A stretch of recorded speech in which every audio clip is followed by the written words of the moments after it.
ঈদে বাড়ি ফেরা মানুষের চাপ বেড়েছে সড়ক পথেও। ভোগান্তি এড়াতে অনেকেই ছুটছেন আগে ভাগেই। পরিস্থিতি জানাতে সরাসরি যুক্ত হচ্ছেন ইদ্রিস আলম। ইদ্রিস, কাউন্টারগুলোতে বাড়ি ফেরা মানুষের চাপ কেমন দেখছেন এবং কি বলছেন যাত্রীরা, বিস্তারিত জানাবেন। আচ্ছা নাবিল, আপনি যেমনটি বলছিলেন, আমি এই মুহূর্তে দাঁড়িয়েছি রাজধানীর মহাখালী বাস টার্মিনাল এলাকায়। তো আজকে কিন্তু গতকালের থেকে আজকে একটু যাত্রীদের চাপ আমরা একটু চোখে পড়েছে, যে যাত্রীরা নিজ নিজ গন্তব্যের জন্য ঢাকা ছাড়ছেন ঈদের আনন্দকে ভাগাভাগি করতে। কিন্তু এদিকে কিন্তু এখনো পর্যন্ত যে ঈদের যে পুরো চাপটা সেটি কিন্তু এখনো পড়েনি। তবে গতকালের থেকে মহাখালী টার্মিনালে কিন্তু আজকের যে বাসের যাত্রীদের একটি ভিড় আমরা লক্ষ্য করেছি। ময়মনসিংহ বা উত্তরবঙ্গ এবং দক্ষিণবঙ্গের বিভিন্ন জায়গায় কিন্তু এই মহাখালী টার্মিনাল থেকে বাস ছেড়ে যাচ্ছে।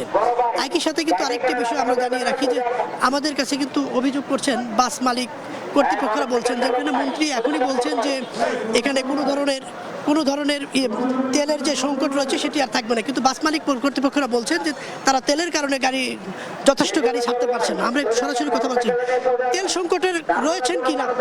আমরা তেলের সংকটের কারণে আমরা ঠিকমতো সার্ভিস দিতে পারতেছি না। আমাদের গাড়ি শত শত গাড়ি বন্ধ।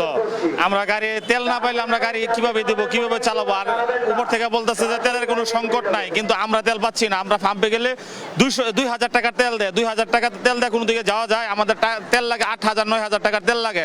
সেই জায়গায় 2,000 টাকার তেল ফার্মুলারা দেয়, এরপরে পাওয়া যায় না পাম্পে।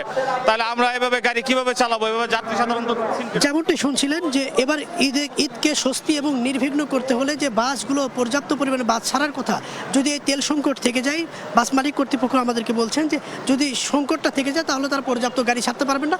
সেই ক্ষেত্রে কিন্তু ঈদের আগ মুহূর্তে কিন্তু রাস্তায় একটি বড় ধরনের চাপ সৃষ্টি হতে পারে এবং গাড়ির যে সংকট রয়েছে সেটি কিন্তু বাড়তে পারে। এতে ঈদ যাত্রায় যে সব যাত্রীরা রয়েছে তাতে কিন্তু একটু ভোগান্তি সামনে পড়তে পারে বলে মনে করছেন বাস মালিক। যেহেতু বাসে যেতে হবে, বাস যদি সংকট থাকে তাহলে কিন্তু এই যাত্রীরা কিন্তু দীর্ঘ সময় এই টার্মিনাল এলাকায় ভোগান্তিতে পোহাতে হবে।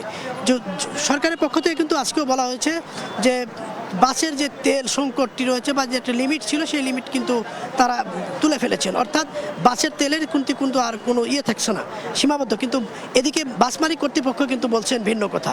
তারা বলছেন তেল সংকটের কারণেই কিন্তু পর্যাপ্ত পরিমাণে বাস ছাড়তে পারছে না।